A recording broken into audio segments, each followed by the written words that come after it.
श्रावण वो महीना जब हर दिन देवों की आराधना में विशेष होता है और रविवार का दिन सूर्य देव को समर्पित होता है। सावन का रविवार केवल एक दिन नहीं, ये तो वो अवसर है जब भक्त सूर्य नारायण की उपासना कर अपने जीवन में ऊर्जा, स्वास्थ्य और सफलता की कामना करते हैं। जो व्यक्ति इस दिन व्रत करता है, सूर्य मंत्रों का जाप करता है और भगवान सूर्य को जल अर्पित करता है, उसके जीवन से अंधकार दूर हो जाता है। धार्मिक मान्यता है कि श्रावण रविवार का व्रत करने से आरोग्य की प्राप्ति होती है, दीर्घायु मिलती है और पूर्व जन्मों के पाप भी नष्ट हो जाते हैं। ये व्रत विशेषकर उन लोगों के लिए अमृत के समान है जो अपने जीवन में रोग, आलस्य और असफलता से जूझ रहे हैं। तो आइए इस शुभ श्रावण रविवार को हम सब सूर्य भगवान की पूजा करें, व्रत कथा को सुने और उनके तेज से अपने जीवन को प्रकाशित करें, क्योंकि जहाँ सूर्य का प्रकाश होता है वहाँ जीवन में कभी अंधकार टिक नहीं पाता। ओम घृणी सूर्याय नमः। काल में दम के पुत्र राज्यवर्धन बड़े विख्यात राजा हो गए हैं। वे अपने राज्य का धर्म पूर्वक पालन करते थे, इसलिए वहाँ के धन जन की दिनों दिन वृद्धि होने लगी। उस राजा के शासन काल में समस्त राष्ट्र तथा नगरों और गांव के लोग अत्यंत स्वस्थ एवं प्रसन्न रहते थे। वहाँ कभी कोई उत्पात नहीं होता था तथा रोग भी नहीं सताता था। सांपों के काटने का तथा अनावृष्टि का भय भी नहीं था। राजा ने बड़े बड़े यज्ञ किए, याचकों को दान दिए और धर्म के अनुकूल रहकर विश्व का उपभोग किया। इस प्रकार राज्य करते तथा प्रजा का भलीभांति पालन करते हुए उस राजा के 7,000 वर्ष ऐसे ही बीत गए, मानो एक ही दिन व्यतीत हुआ हो। दक्षिण देश के राजा विदुरथ की पुत्री माननी राज्यवर्धन की पत्नी थी। एक दिन वे सुंदरी राजा के मस्तक में तेल लगा रही थी। उस समय वह राजपरिवार के देखते देखते आंसू बहाने लगी। रानी के आंसुओं की बूंदें जब राजा के शरीर पर पड़ी तो उसे मुख पर आंसू बहाती हुई देख उन्होंने माननी से पूछा, हे देवी, ये क्या? स्वामी की इस प्रकार पूछने पर उस मनस्विनी ने कहा, कुछ नहीं। जब राजा ने बार बार पूछा तब उस सुंदरी ने राजा की केश राशि में से एक पका बाल दिखाया और कहा, राजन, ये देखिए, क्या ये मुझ अभागिनी के लिए खेद का विषय नहीं है? ये सुनकर राजा हंसने लगे। उन्होंने वहां एकत्रित हुए समस्त राजाओं के सामने अपनी पत्नी से हंसकर कहा, शुभे, शोक की क्या बात है? तुम्हें रोना नहीं चाहिए। जन्म, वृद्धि और परिणाम आदि विकार सभी जीवधारियों के होते हैं। मैंने तो समस्त वेदों का अध्ययन किया है, हजारों यज्ञ किए हैं, ब्राह्मणों को दान दिया है और मेरे कई पुत्र भी हुए हैं। अन्य मनुष्यों के लिए जो अत्यंत दुर्लभ है, ऐसे उत्तम भोग भी मैंने तुम्हारे साथ भोग लिए हैं। पृथ्वी का भली भांति पालन किया और युद्ध में सम्यक प्रकार से अपने धर्म को निभाया। भद्रे, और कौन सा ऐसा शुभ कर्म है जिसे मैंने नहीं किया? फिर इन पके बालों से तुम क्यों डरती हो? शुभे, मेरे बाल पक जाए, शरीर में झुर्रियां पड़ जाए तथा यह देह भी शिथिल हो जाए तो कोई चिंता नहीं। मैं अपने कर्तव्य का पालन कर चुका हूँ।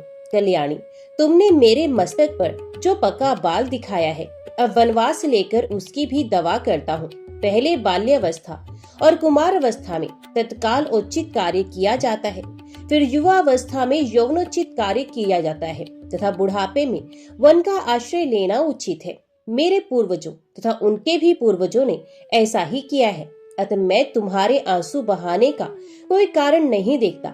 पके बाल का दिखाई देना तो मेरे लिए महान अभ्युदय का कारण है।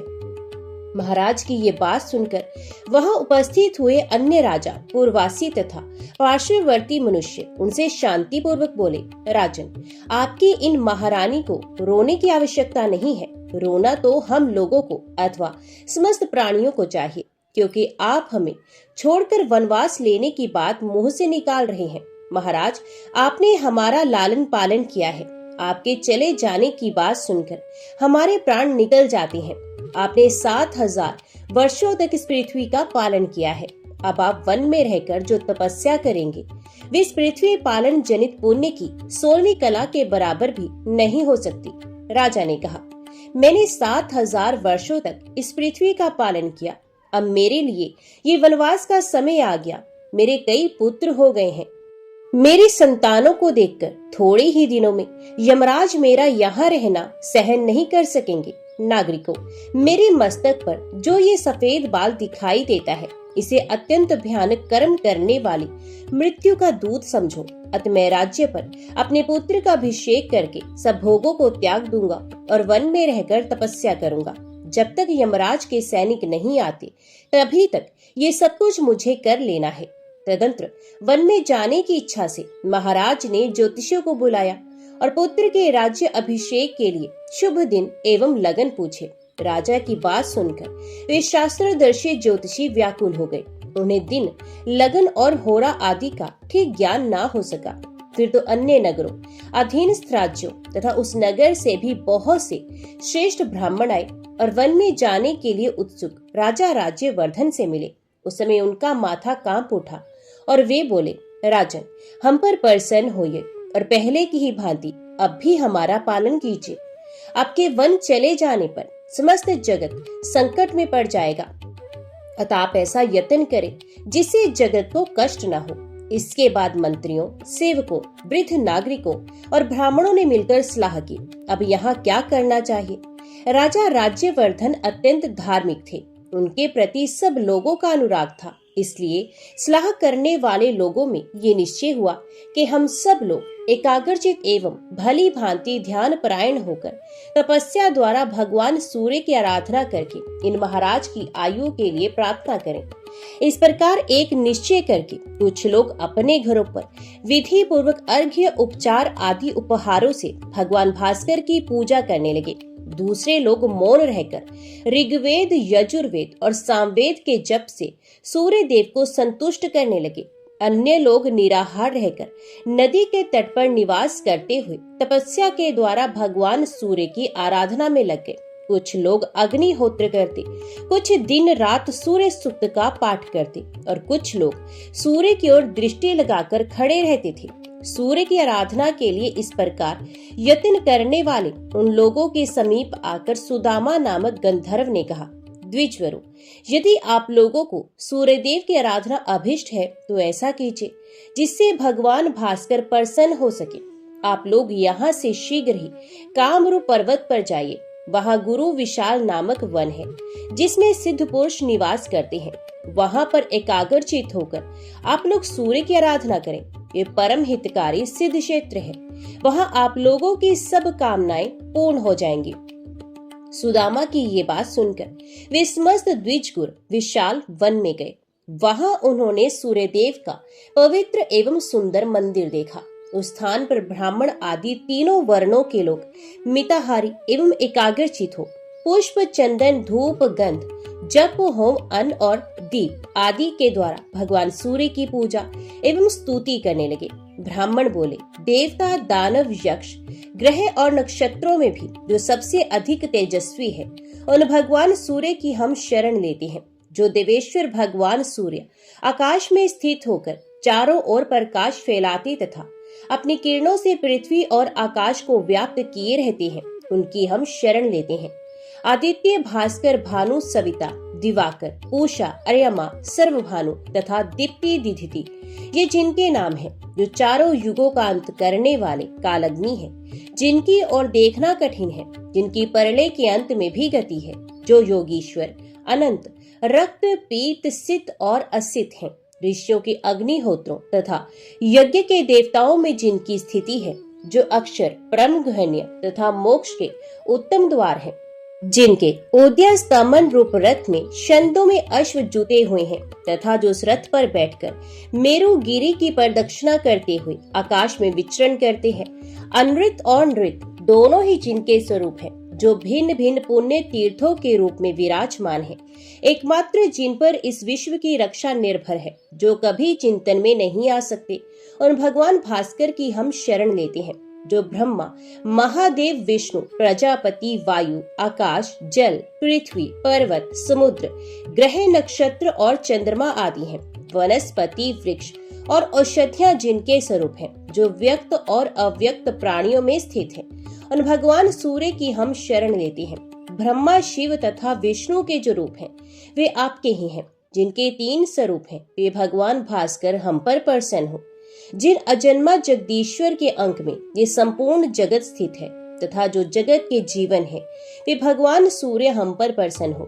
जिनका एक परम प्रकाशमान रूप ऐसा है जिसकी और प्रभा पुंज की अधिकता के कारण देखना कठिन हो जाता है तथा जिनका दूसरा रूप चंद्रमा है जो अत्यंत सौम्य है, ये भगवान भास्कर हम पर प्रसन्न हो। इस प्रकार भक्ति पूर्वक स्तवन और पूजन करने वाले उन द्विजों पर 3 महीनों में भगवान सूर्य प्रसन्न हुए और अपने मंडल से निकलकर उसी के समान कांति धारण किए वे नीचे उतरे और दुर्दर्श होते हुए भी उन सबके समक्ष प्रकट हो गए। तब उन लोगों ने अजन्मा सूर्य देव के स्पष्ट रूप का दर्शन करके उन्हें भक्ति से विनीत होकर प्रणाम किया।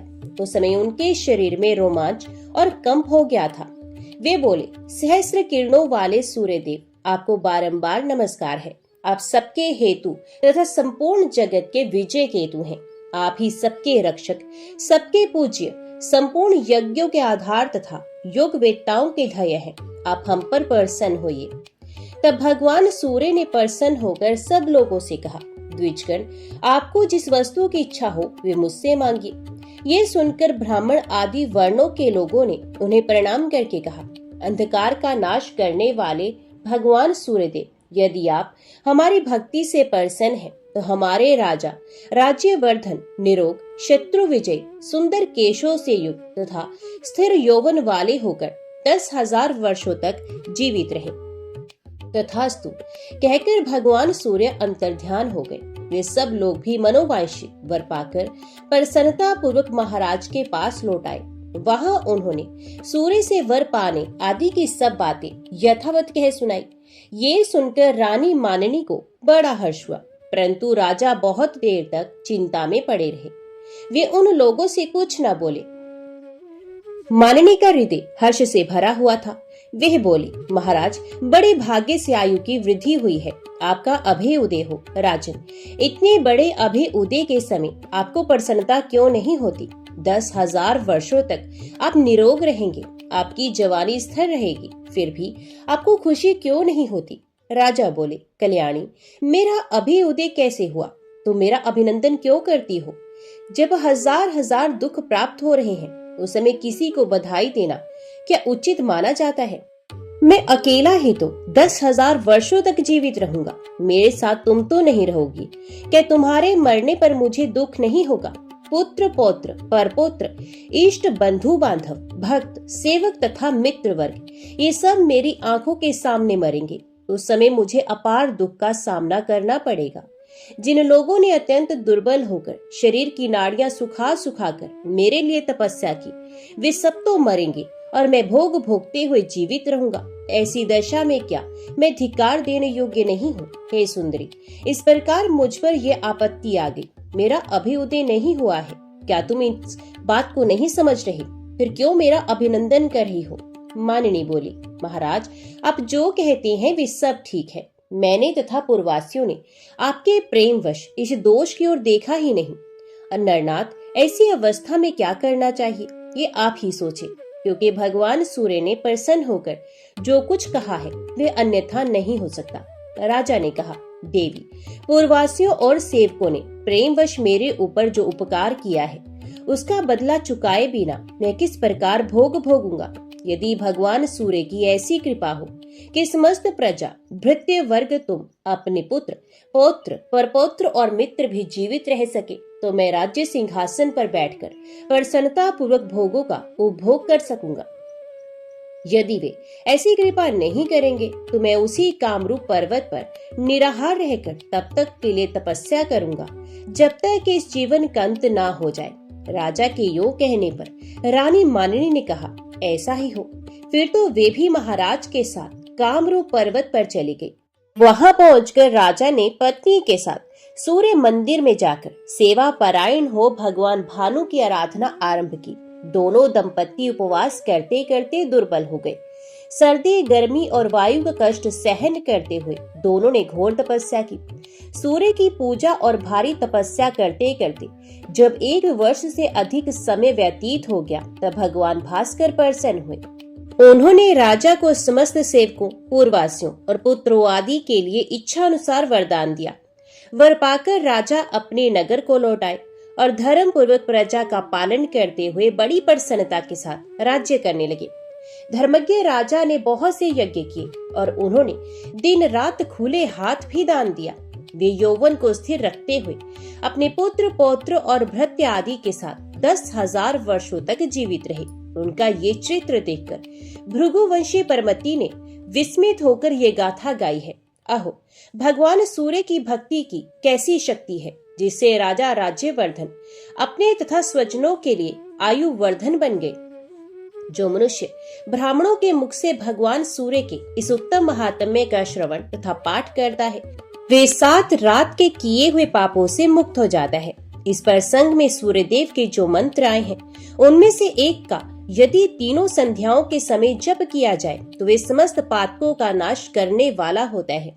सूर्य के जिस मंदिर में इस समूचे महात्म्य का पाठ किया जाता है, वहाँ भगवान सूर्य विराजमान रहते हैं। अतः यदि तुम्हें महान पुण्य की प्राप्ति अभिष्ट हो तो सूर्य के इस उत्तम महात्म्य को मन ही मन धारण एवं जप करते रहो। जो सोने के सींग से युक्त सुंदर काली दुधारू गाय दान करता है तथा जो अपने मन को संयम में रखकर 3 दिनों तक इस महात्म्य का श्रवण करता है, उन दोनों को पुण्य फल की प्राप्ति समान ही होती है। एक था राजा और एक थी रानी। उनके पास सिपाही, घोड़े, दास दासियां, धन दौलत सब कुछ था, सिर्फ उन्हें संतान नहीं थी। इसी कारण राजा रानी बहुत ही दुखी रहते थे। संतान प्राप्ति के लिए उन्होंने हर तरह का दान धर्म, धार्मिक अनुष्ठान, जप मंत्र, व्रत, पूजा पाठ किए, लेकिन कोई फायदा नहीं हुआ। अब राजा रानी दोनों ही बुढ़ापे की ओर बढ़ते गए। बुढ़ापे की ओर बढ़ते गए तो होता क्या है कि दोनों गहन सोच में पड़ गए। अब हमारे इतने बड़े राज्य का क्या होगा? कौन बनेगा इस राज्य का वारिस? कौन लेगा प्रजा की जिम्मेदारी? राजा रानी दिन रात इसी चिंता में घुलने लगे। उन्हें खाने पीने की भी सुध न रही। तो एक सुबह होता क्या है कि राजा के दरबार में एक साधु आता है। तो दासी रानी को इत्तला करती है। तब वे दासी से कहती है, ये मेरा अंतिम दान धर्म है, इसके बाद मैं अपने हाथों से कोई भी दान धर्म नहीं करूंगी। रानी चावल भरा साज हाथ में लेकर बाहर आती है और साधु की झोली में भिक्षा डालने के लिए आगे बढ़ती है। तो उसके चेहरे पर छाई उदासी साधु की दृष्टि में आ जाती है और वे उससे पूछता है, रानी साहबा क्या हुआ है, आप इतनी उदास क्यों हैं? तब रानी साधु को सारी हकीकत बताती है और सिसकने लगती है। उस पर वह साधु कुछ पल गंभीर हो जाता है और कहता है, रानी साहबा चिंता मत करना, आपकी संतान की इच्छा पूरी हो जाएगी। आपकी कोख से एक पुत्र जन्म लेगा। मात्र वह 14 साल तक ही आप लोगों को मिलेगा। उसके आगे वह इस मृत्यु लोक में नहीं रह पाएगा। इससे बढ़कर आपको कुछ देना मेरे लिए संभव नहीं। अपनी बात पूरी करते उसने अपनी झोली में हाथ डाला, थोड़ी सी भभूत निकालकर रानी को दी और कहा, आप और महाराज दोनों इसे बांटकर ग्रहण करना, तुम्हें जल्दी ही पुत्र की प्राप्ति होगी। इतना कहकर साधु अपनी राह चला गया। उसके जाने के बाद रानी सोचने लगी, 14 साल तो 14 साल ही सही, उतने समय के लिए हमें पुत्र मिलेगा, ये काफी है। उतने साल तक मैं उसे जी जान से बड़ा करूंगी, उसे ढेर सारा लाड़ प्यार करूंगी, अपनी संतान की मुराद पूरी करूंगी। उस रात अपना सारा राजकाज खत्म करके राजा जब रानी के महल में गए तो रानी ने क्या किया कि राजा को सारी बात बताई और साधु की दी भभूत राजा को दिखाकर बोली, साधु महाराज ने ये भभूत हम दोनों को ग्रहण करने के लिए कहा है। तो राजा बोले, इतना दान धर्म किया, जप तप किया, कोई फल नहीं मिला, अब इस भभूत से हमें संतान प्राप्ति होगी क्या? उस पर रानी बोली, जब इतना सब कुछ किया तो अब ये भी सही, खामखा उस साधु के क्रोध को क्यों बुलावा दे। राजा को अब किसी पर विश्वास नहीं था, लेकिन पत्नी को दुख न पहुंचे इसलिए वह राजी हो गया। राजा राजी हो गया तो फिर क्या होता है कि राजा रानी दोनों नहाते धोते हैं, फिर अपने भगवान का नाम स्मरण करते हैं, अपने पुरखों को स्मरण करते हैं और उस साधु महाराज का नाम स्मरण करके वे भभूत बांटकर दोनों खाते हैं। उसके बाद दोनों निश्चिंत होकर सो जाते हैं। तो कुछ दिन गुजर जाते हैं और साधु द्वारा कहे अनुसार रानी गर्भवती हो जाती है। उस पर राजा रानी दोनों की खुशी गगन में नहीं समाती। राजा रानी से बोला, महारानी सचमुच साधु महाराज की कृपा हो गई। तो 9 माह 9 दिन और 9 घंटे पूरे होकर रानी ने एक सुंदर गोरे पुत्र को जन्म दिया। राजा ने बड़ी धूमधाम से पुत्र का नामकरण संस्कार किया। सारे राज्य में 8 दिन तक अन्न संतर्पण रखा, उत्सव मनाया गया। अब पुत्र की कुंडली देखने के लिए राज्य के सबसे विद्वान पंडित जी को बुलवाया। तो कुंडली देखकर पंडित जी बड़े चिंतित हो गए और कहने लगे, महाराज हमारा राजपुत्र सिर्फ 14 साल तक हमारे पास रहेगा। राजा को इस बात की भनक थी, रानी को भी साधु महाराज की बात याद थी। दोनों चुप रह जाते हैं। उसके बाद राजा और रानी बड़े लाड़ प्यार से बेटे की परवरिश करते हैं, उसकी हर ख्वाहिश को पूरा करते हैं। थोड़े समय के लिए ही सही, भगवान ने संतान की अपनी मुराद पूरी कर दी। इसी से वे समाधान मानते हैं। राजपुत्र दिन प्रतिदिन बड़ा होता है। जब वे 7 साल का हो जाता है तो राजा एक अच्छे गुरु की नियुक्ति करके उसे पढ़ाई लिखाई, राजशास्त्र, शस्त्र विद्या, घुड़सवारी इत्यादि 12 विद्याओं का शिक्षण देते हैं। जब वह सब शस्त्र विद्या में पारंगत हो जाता है और 12 साल की उम्र का हो जाता है, तब एक अच्छी सी राजकन्या को खोजकर उसकी शादी कर देते हैं। तो 2 साल और बीत जाते हैं। बेटा 14 साल का हो जाता है। एक दिन राजपुत्र राजा से बोलता है, पिताजी मैं अपना सारा राज्य घूमकर देखना चाहता हूँ। आज तक मैंने सिर्फ इस राजवाड़े के अतिरिक्त कुछ नहीं देखा है। बेटे की बात सुनकर राजा चिंतित हो जाता है, क्योंकि पुत्र का 14वां साल शुरू हुआ था। अब कोई अनहोनी होने का वक्त नजदीक आ पहुंचा था। लेकिन राजा ये सब बातें पुत्र को बता नहीं सकता था। वह क्या करता है कि चेहरे पर खुशी लाकर बेटे से कहता है, हाँ हाँ जरूर जाओ बेटा, तुम्हें अपना सारा राज्य घूमकर देखना चाहिए। कहाँ क्या है ये सब जानना चाहिए। कल मेरे बाद तुम्ही को तो राजा बनना है। मात्र एक बात का ध्यान रखें, तुम जहाँ जा रहे हो, क्या कर रहे हो, ये बात अपनी पत्नी को नहीं बताना। पुत्र कहता है, ठीक है पिताजी, आपने जो कहा है मैं वैसा ही करूँगा। तो होता क्या है कि राजपुत्र दिन भर अपनी पत्नी के साथ मौज मस्ती करता है, खुशियाँ मनाता है और रात को ठीक 12 बजे बिस्तर से उठकर बाहर चला जाता है। फिर पो फटने से पहले वापस अपने महल में आकर सो जाता है। ऐसे बहुत दिनों तक चलता रहा। अब पुत्र का 14वां साल खत्म होने में कुछ दिन ही बाकी रहते हैं। इतने में क्या होता है कि उसकी पत्नी यानी छोटी रानी रात में जाग जाती है। वे देखती है कि बिस्तर पर राजपुत्र नहीं है, कि महल में सब जगह देखती है तो राजपुत्र कहीं भी नजर नहीं आता। तो वे क्या करेगी, किससे कहेगी? वे चुपचाप रहती है। फिर भोर होने पर वे देखती है कि उसका पत्नी अपनी जगह पर ही सोया हुआ है। वे पति से कुछ नहीं पूछती। लेकिन दूसरी रात भी वैसे ही होता है, तीसरी रात, चौथी रात, ऐसे बहुत दिन तक चलता है। रानी बहुत ही चिंतित हो जाती है। पति रात को जाता कहाँ है, किससे मिलने जाता है? उसको मन में ढेर सारे सवाल उठते हैं, लेकिन उसे पूछने में उसे डर लगता है। शायद पति गुस्सा कर बैठे। सास ससुर से पूछने के बारे में सोचा तो उसकी कुल मर्यादा बीच में आ जाती है। तो इस तरह मन ही मन वे कुड़ती रहती है। इस हालत में उसे खाने पीने में भी दिलचस्पी नहीं होती। ये दुबली पतली हो जाती है। तो उस राज्य में फूल बेचने वाली एक बूढ़ी मालिन थी। ये हमेशा छोटी रानी को फूल देने के लिए उसके महल में आती थी। उस बुढ़िया का ध्यान छोटी रानी पर जाता है। ये उससे पूछती है, बेटी तुम्हें किस बात का दुख है? तुम इस तरह सूख कर कांटा क्यों बनी हो? उस पर रानी कहती है, क्या बताऊं तुम्हें अम्मा, तुम्हारा राजपुत्र हर रात बिस्तर पर से उठकर कहीं चला जाता है और सुबह भोर होते ही वापस आकर सो जाता है। वे कहाँ जाता है? प्रेमिका से मिलने जाता है क्या? ये सोच सोचकर मैं अन्न जल ग्रहण नहीं कर पाती और सूख सूख कर इस तरह कांटा बन गई हूँ। बुढ़िया सब बात सुनकर उसे एक उपाय बताती है। तो बेटी ऐसा करना, आज रात तुम सोना मत, उसके पीछे जाकर देखना कि वे कहाँ जाता है, क्या करता है, उसकी अच्छी तरह से पहरेदारी करना। पर मुझे नींद आ गई तो? तुम्हें नींद ना आए इसलिए एक काम करना, अपने बाएं हाथ की उंगली में एक जख्म करना, उस पर थोड़ी सी मिर्च छिड़कना, उससे तुम्हें बड़ी जलन होगी और उस पीड़ा से तुम्हें रात भर नींद भी नहीं आएगी। रानी बुढ़िया के कहे अनुसार ही करती है। उंगली की जलन से उसे बड़ी देर तक नींद नहीं आती, लेकिन बाद में वे सो जाती है। दूसरे दिन सुबह बुढ़िया फूल लेकर उसके महल में पहुंचती है और पूछती है, क्या हुआ बेटी, देख पाई क्या पति कहाँ जाता है?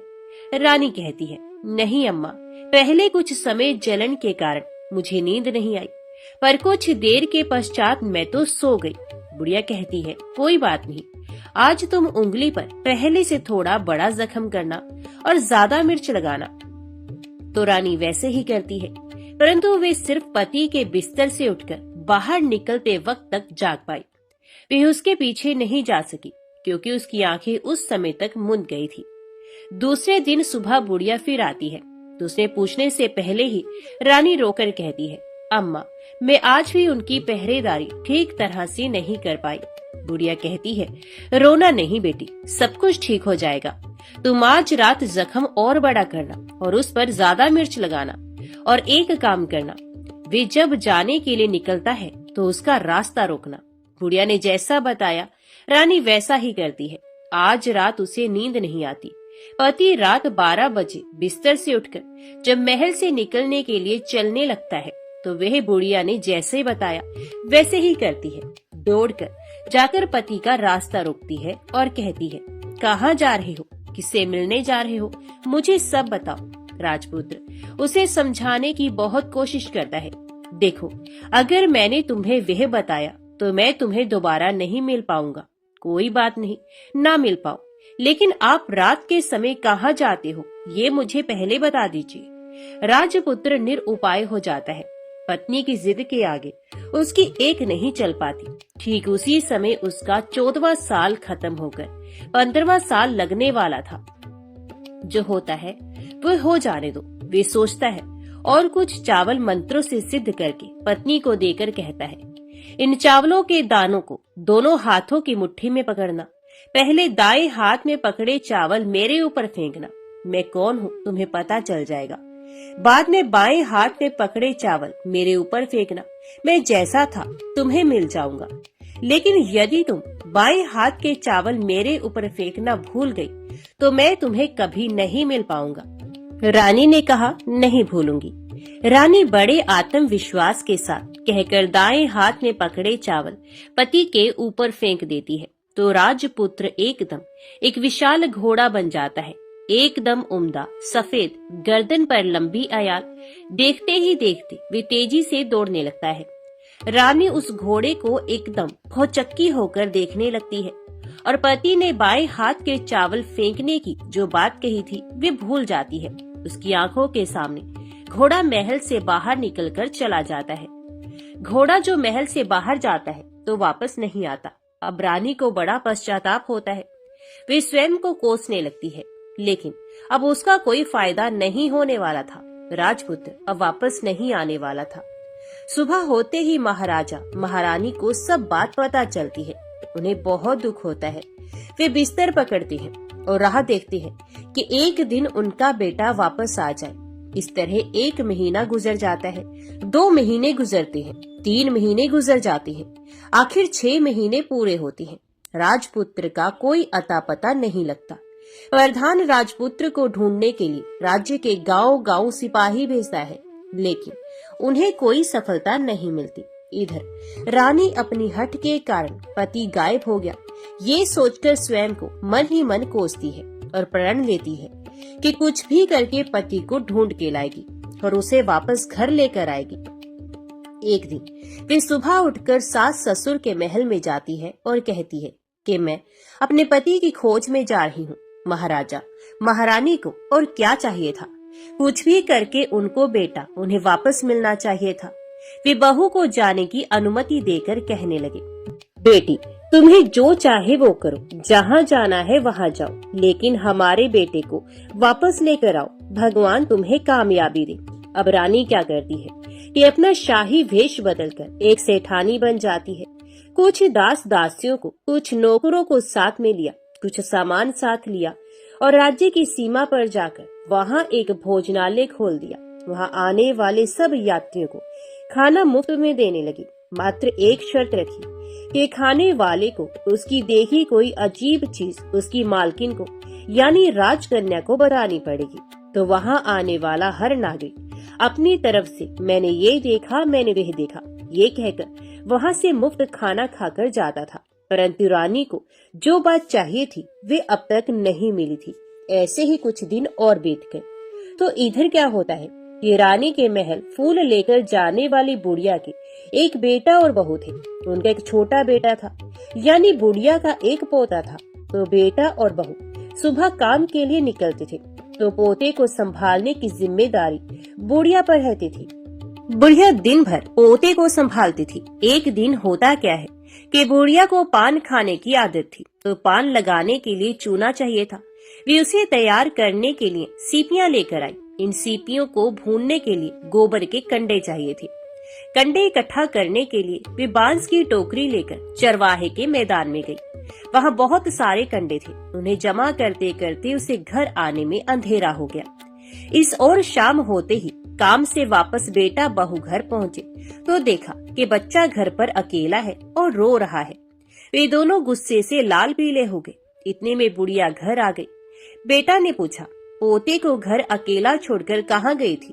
बुढ़िया बताने लगी कि मैं गोबर के कंडे इकट्ठे करने गई थी। इस पर बेटा बोला, दोबारा बच्चे को अकेला घर पर छोड़कर यदि कहीं गई तो मैं तुम्हें बहुत पीटूंगा। बुढ़िया कहने लगी, नहीं बेटा, फिर कभी ऐसा नहीं करूंगी। लेकिन दूसरे ही दिन बुढ़िया ये बात फिर से भूल गई और फिर चरवाहे के मैदान पर कंडे इकट्ठा करने चली गई। शाम को जब बेटा बहू काम से वापस लौटे तो देखती है कि बच्चा घर पर अकेला है और रो रहा है।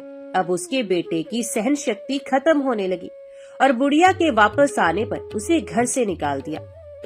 बुढ़िया रात भर घर के बाहर अंधेरे में बैठी रही और सुबह होते ही हाथ में टोकरी लेकर कंडे इकट्ठा करने के लिए निकल गई। उस दिन उस पर कंडे इकट्ठे करने का मानो पागलपन सवार था। कंडे इकट्ठे करते करते कब अंधेरा छा गया उसे मालूम ही नहीं चला। उसे जब ध्यान आया तो गांव का रास्ता भी ठीक तरह से दिखाई नहीं दे रहा था। वे अंधेरे में आंखें फाड़कर देखती देखती किसी तरह आगे निकल पड़ी। तो होता क्या है कि एक कपिला गाय छन छन की आवाज करती, गले की घंटी बजाती ठुमक कर उस मैदान पर गई। उसे देखकर बुढ़िया सोचने लगी कि इस गाय के पीछे पीछे जाऊंगी तो गांव तक पहुंच जाऊंगी। तब बुढ़िया उसके पीछे पीछे जाने लगी। वे गाय क्या करती है कि उस मैदान से लेकर एक एक करके 6 मैदान पार करती है। आखिर में वे 7वें मैदान तक पहुंचती है। तो वहाँ क्या होता है कि उस मैदान पर एक बड़ा सा पत्थर है। गाय जाकर उस पत्थर को अपना सींग मारती है। सींग मारा तो वे पत्थर दूर हट गया और पाताल में नीचे जाने की सीढ़ियां दिखाई देने लगी। तब वे गाय उन सीढ़ियों से नीचे जाने लगी। बुढ़िया वे सब देखती रही और झट जाकर गाय की पूंछ को पकड़ लिया। पूंछ पकड़कर वे गाय के साथ नीचे पाताल में पहुंच गए। पाताल में पहुंचते ही तुरंत गाय की पूंछ छोड़ दी और इधर उधर देखने लगी।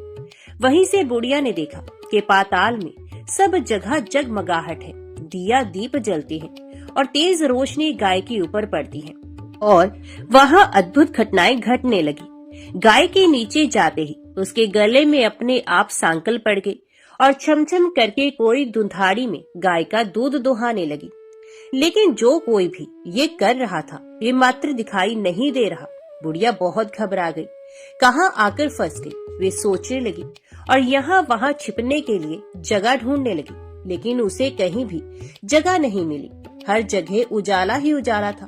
तो वे यूं एक कोने में खड़ी रह गई और जो कुछ सामने हो रहा था उसे चुपचाप देखने लगी। कुछ पल के बाद वहाँ झट से एक उम्दा सफेद घोड़ा आया। वहाँ 2 कुंड थे, उसमें से एक कुंड में उस घोड़े ने छलांग लगाई और ऊपर आ गया। अब उसे राजपुत्र का रूप प्राप्त हो गया। राजपुत्र बनने के बाद उसने दूसरे कुंड के पानी में स्नान किया। वहाँ रखे गए नए कपड़े पहने। नजदीक ही एक सुंदर पलंग था, उस पर आकर वे बैठ गया। उसके सामने अपने आप 5 पकवानों की थाली आ गई। दूध की एक प्याली आ गई, पान सुपारी आ गई। उसके सामने एक दिया जलता रहा। राजपुत्र ने खाना खाया, दूध पिया, पान सुपारी खाया और बिस्तर पर लेट जाने से पहले सूर्यदेव का स्मरण करके सामने जलते दिए से पूछा, दिए दिए दीपंकर, मेरे माता पिता क्या कर रहे हैं? दिया बताने लगा, बेटे के शोक में डूबे हैं। राजपुत्र ने पूछा, राज्य कौन संभाल रहा है? तो दिया बोला, राज्य प्रधान संभालता है। राजपुत्र ने पूछा, मेरी पत्नी क्या करती है? तो दिए ने कहा, उसने चौराहे पर भोजनालय शुरू किया है और आते जाते लोगों से वे नई खबर के बारे में पूछती है। दिए के ये कहते ही राजपुत्र कहते हैं, ठीक है। उसके बाद वे सो गया। बुढ़िया कोने में खड़ी रहकर ये सब देखती रही। ऐसी अद्भुत घटना उसने जिंदगी में पहली बार देखी थी। उसे अंदर ही अंदर चुलबुलाहट होने लगी। वे अपनी भूख प्यास भूल गई और आगे क्या होता है कि वे बेचैनी से सब कुछ देखने लगती है। लेकिन उसके बाद और कुछ घटनाएं नहीं घटती। रात गुजर गई और सुबह हो गई। सुबह होने पर पलंग पर सोया राजपुत्र उठा और फिर से पहले वाले कुंड में छलांग लगाई। तो अब वे फिर से घोड़ा बनकर कुंड से बाहर आ गया। बाहर आते ही वे तेजी से उस पाताल नगरी से बाहर निकल गया। लेकिन वे कहाँ गया, बुढ़िया को कुछ पता नहीं चला। उसके बाद पिछली रात की तरह कोई उस गाय का छमछम करके दूध दोहने लगा। जैसे ही दूध दोहाना खत्म हुआ, उसके गले की सांकल अपने आप खुल गई और वह गाय तेजी से ऊपर जाने वाली सीढ़ियों की ओर भागने लगी। गाय को दौड़ते देखकर बुढ़िया सोचने लगी, अब गाय के साथ यहाँ से ऊपर जाना ही समझदारी है, नहीं तो कोई मुसीबत आकर मेरे ऊपर टपक जाएगी। झट से उसने गाय की पूंछ पकड़ ली और गाय के साथ ऊपर आ गई। गाय जब ऊपर मैदान में पहुंची तो उस सुरंग का रास्ता अपने आप बंद हो गया और उसके मुंह पर एक बड़ा सा पत्थर पूर्वत खड़ा हो गया। ऊपर आकर वह गाय जंगल की ओर निकल गई तो इधर बुढ़िया एकदम बावली सी गई। उसने पाताल नगरी में जो कुछ देखा वे जल्द से जल्द किसी को बताने के लिए उतावली हो उठी। उसे एकदम याद आया कि नगर की सीमा पर कोई औरत भोजनालय चलाती है और नई बात बताने वाले को अच्छा खाना पीना मुफ्त में देती है। और वे सोचने लगी, क्यों ना मैं ये बात उस औरत को जाकर बताऊं। यदि उसे ये बात पसंद आ गई तो बाकी जीवन खाने पीने की झंझट से मुक्ति मिलेगी। बुढ़िया ने मन में तय किया और तुरंत उस भोजनालय के द्वार पर टंगे नगाड़े के सामने खड़ी हो गई और जोर जोर से नगाड़ा बजाना शुरू कर दिया। नगाड़े का इस तरह शोर सुनकर मालकिन यानी कि छोटी रानी मन में प्रसन्न हो जाती है कि शायद कोई बड़ी बात लेकर यहाँ आया है। रानी सिपाहियों को आदेश देती है, जाइए और जो कोई आया है उसकी अच्छी खातिरदारी कीजिए। आदेश पाते ही सिपाही नीचे दौड़ गए तो एक बुढ़िया नगाड़ा बजा रही थी। उन्होंने पूछा, क्यों री बुढ़िया, क्या हुआ, क्यों नगाड़ा बजा रही हो? तो बुढ़िया बोली, कुछ नहीं बेटा, यहाँ खाना मिलता है ना, इसलिए आई हूँ। खाना चाहिए, मिलेगा, लेकिन तुझे कोई बात बतानी पड़ेगी। हाँ बताऊंगी, एक बात मालूम है मुझे। इस पर सिपाही उसे अंदर लेकर आए। उनको मालकिन का आदेश था कि जो कोई बूढ़ा बुजुर्ग वहाँ आए उनके साथ अच्छी तरह पेश आना, उनका अच्छा आदर सत्कार करना। तो सिपाही ने उस बुढ़िया का भरपूर आदर आतिथ्य किया। उसे बड़ी सी थाली भरकर व्यंजन परोसते हैं। बुढ़िया कुछ दिनों से भूखी थी, ये खाने पर टूट पड़ी। खाना खाने के बाद सिपाही ने उसे नई साड़ी पहनने को दी। उसके बाद उसे लेकर रानी के पास आए। बुढ़िया और रानी ने तुरंत एक दूसरे को पहचान लिया। बुढ़िया बोली, बेटी तुम, और रानी बोली, अम्मा तुम। बड़ी देर तक दोनों भांति भांति की बातें करती रही। आखिर कुंवरनी बुढ़िया से कहने लगी, अम्मा अब बताओ तुमने क्या नई बात देखी है? नई बात? मैंने कोई नई बात नहीं देखी है। वे तो मेरे पास तुम्हें देने के लिए खाने के पैसे नहीं थे, इसलिए मैंने झूठ कहा और नगाड़ा बजाया। रानी ने कहा, अम्मा घबराना नहीं, मैं किसी को तुम्हारा नाम नहीं बताऊंगी। फिर भी बुढ़िया मैंने क्या देखा, कब देखा करके आनाकानी करने लगी। इस पर रानी ने उससे कहा, देखो अम्मा, यदि तुमने मुझे वह नई बात बताई तो जिंदगी भर मैं तुम्हारी देखभाल करूंगी, तुम्हें रानी माता की तरह रखूंगी। अब बुढ़िया बताने को तैयार हो गई। उसने जो कुछ उस चारगाह वाले मैदान पर देखा था वे सब कुछ रानी को बता दिया। बुढ़िया की ये बातें सुनकर रानी को यकीन हो गया कि वह राजपुत्र उसी का पति है। वे तुरंत बुढ़िया से कहने लगी, अम्मा मुझे उस जगह पर ले चलो। नहीं बेटी, वे पाताल राज्य है, सांप है। यदि किसी ने तुम्हें देख लिया तो तुम्हारी जान खतरे में पड़ सकती है। लेकिन रानी उसकी एक भी नहीं सुनती, उसे उस जगह ले जाने के लिए हठ करने लगती है। आखिर में बुढ़िया ने उसका कहना मान लिया और कहने लगी, ठीक है, मैं तुम्हें वहाँ लेकर चलती हूँ, पर आज नहीं कल। वहाँ जाना है तो शाम को ही जाना होगा। तो दूसरे दिन दोपहर को रानी बुढ़िया के साथ उस मैदान पर गई और एक जगह छुपकर गाय के आने की राह देखने लगी। दिन ढलते ही अंधेरा घेरने लग गया और गाय हमेशा की तरह वहाँ आ गई। मैदान के उस कोने में जाकर उसने पत्थर पर सींग मारा तो झट से पत्थर हटकर वहाँ सुरंग में जाने का रास्ता खुल गया। गाय उस रास्ते से नीचे उतरने लगी तो बुढ़िया रानी से कहने लगी, जल्दी आगे बढ़ो बिटिया, हम गाय की पूंछ पकड़कर नीचे उतरेंगे। तो दोनों गाय की पूंछ पकड़कर नीचे उतर गई। बुढ़िया पहले जिस कोने में छिपी थी उस कोने में छिप गई। अब नीचे सब कुछ पहले जैसा घटित हो रहा था। गाय के गले में अपने आप सांकल पड़ गई। कोई अदृश्य रूप से उसका दूध दोहने लगा। एक सफेद उम्दा घोड़े ने आकर एक कुंड में छलांग लगाई तो राजपुत्र के रूप में ऊपर आया। ये राजपुत्र दूसरे कुंड में नहाने लगा। बाद में उसके सामने खाने की थाली आ गई, दूध की प्याली आ गई, पान बीड़ा आ गया। राजपुत्र सब ग्रहण करके सोने के लिए पलंग पर गया तो सोने से पहले सूर्यदेव का स्मरण करके वे दिए से पूछने लगा, दिए दिए दीपंकर, मेरे माता पिता क्या कर रहे हैं? तो दिया कुछ जवाब नहीं देता बल्कि वे बुझने लगता है। तब राजपुत्र को कुछ अघटित हुआ है इसका संदेह हो गया है। वे उदास हो गया है और जो कुछ हुआ है वे हो जाने दो, ऐसा सोचकर सोने के लिए बिस्तर पर लेट गया। अब रानी का संयम छूट गया। वे दौड़कर पति के पास गई और उसके पैर पकड़ने के लिए आगे बढ़ने लगी। राजपुत्र तुरंत ही पत्नी को पहचान गया और वे झट से पीछे हट गया और चिल्लाने लगा, नहीं नहीं, मुझे मत छूना, सर्वनाश हो जाएगा। रानी दोनों हाथ जोड़कर पति से अपनी भूल स्वीकार करने लगी, स्वामी मुझसे भूल हो गई। मुझे आपसे नहीं पूछना चाहिए था कि आप रात को कहाँ जाते हो। मैं अपनी भूल स्वीकार करती हूँ। मुझे मेरी भूल की सजा मिल गई है। अब आप घर चले। आपके वियोग में आपके माता पिता ने बिस्तर पकड़ लिया है। आपकी प्रजा भी बहुत दुखी है। उस पर राजपुत्र कहने लगा, वही तो, एक बार तुम गलती कर बैठी हो, अब दोबारा मत करना, नहीं तो अब मैं तुम्हें जो दिख रहा हूँ वे भी नहीं दिखूंगा। रानी अब विलाप करने लगी, जोर जोर से जमीन पर सर पटकने लगी। राजपुत्र के मन में उसके प्रति दया उत्पन्न हो गई और वे उससे कहने लगा, यदि तुम मुझे पाना चाहती हो तो तुम्हें एक काम करना होगा।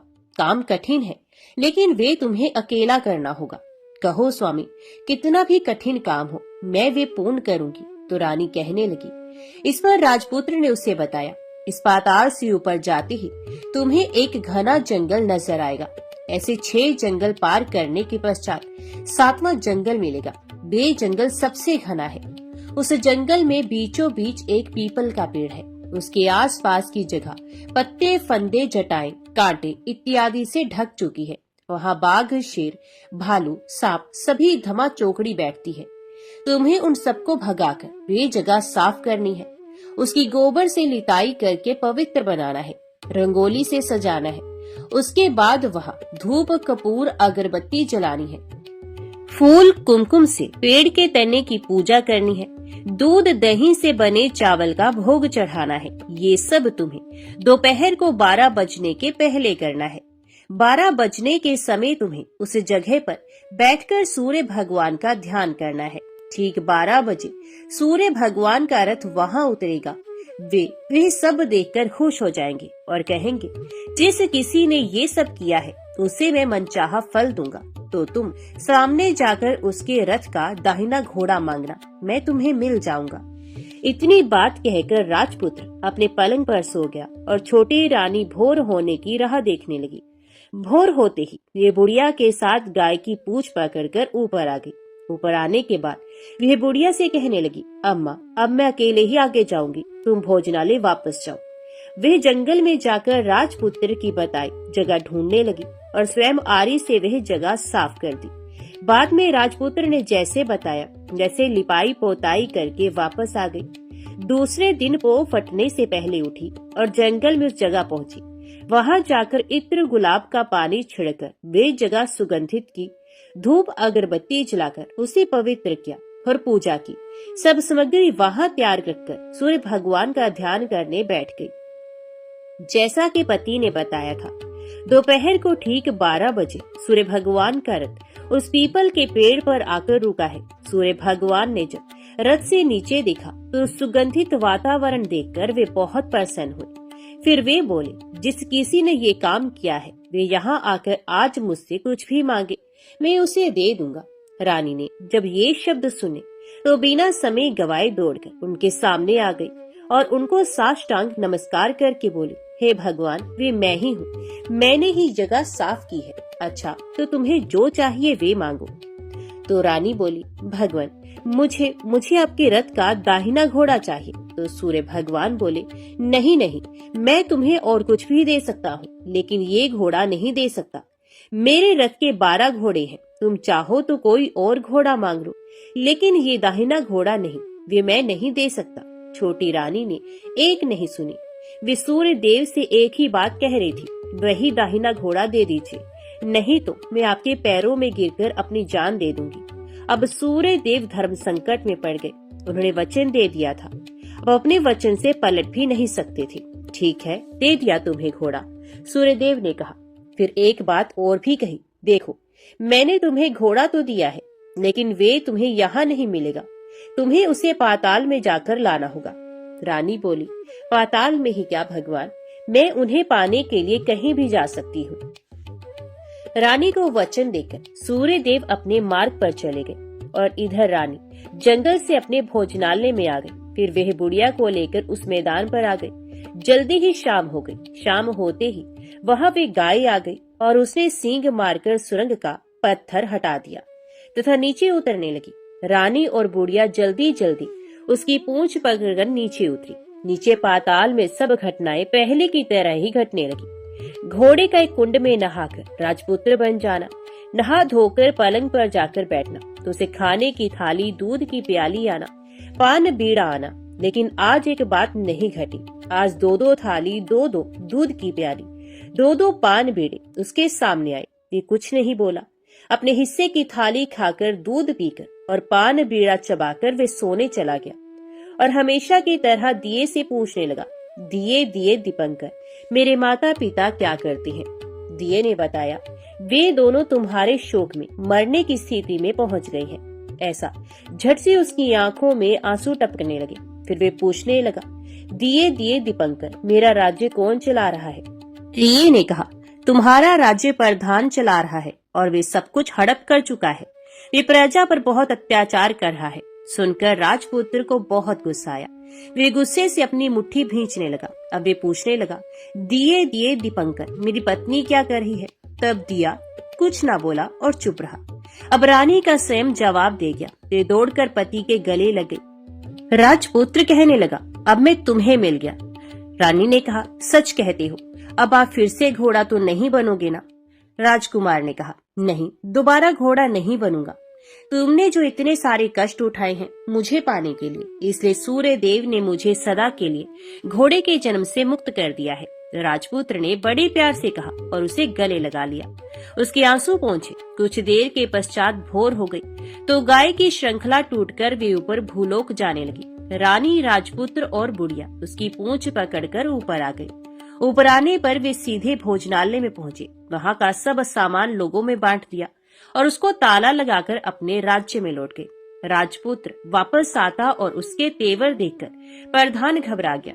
राजपुत्र ने उसे बंदी बनाकर कैद खाने में डाल दिया और राज्य की वागडोर अपने हाथ में ले ली। उसके बाद वह अपने माता पिता को मिलने उनके महल में गया। तब राजपुत्र क्या देखता है कि उसके माता पिता उसके शोक में अस्थि पंजर बन गए हैं। पुत्र को वापस आया देखकर मरणासन राजा रानी की आंखों से टप टप आंसू बहने लगे। इन दोनों ने पुत्र को गले लगाया, उसे प्यार से सहलाया। इतना होने के बाद उनकी सेहत में एकदम सुधार आने लगा। वे अब बिस्तर से उठकर बैठ गए हैं, पुत्र को आशीष देने लगे हैं। राजपुत्र के आने की खबर तुरंत राज्य भर में फैल गई। प्रजा खुशी से फूली नहीं समाई। प्रजाजन राजमहल के सामने इकट्ठे हो गए। राजपुत्र ने भी उन्हें दर्शन दिए और आज से उन्हें कोई दुख नहीं पहुंचाएगा, ऐसा वचन भी दिया। अब राजा अपने पुत्र का राज्य अभिषेक करके उसे सिंहासन पर बिठाता है और बहू को महारानी का दर्जा देता है और स्वयं अपनी पत्नी के साथ ईश्वर स्मरण करते खुशी से दिन बिताता है। महाराजा बना राजपुत्र अच्छी तरह से राज्य चलाने लगा और अपनी पत्नी के साथ सुख शांति से जीवन बिताने लगा। उस बुढ़िया को रानी ने अपने पास ही रख लिया, उसकी अच्छी तरह से देखभाल करने लगी। बुढ़िया और उसके बुढ़ापे के दिन खुशी से गुजरने लगे।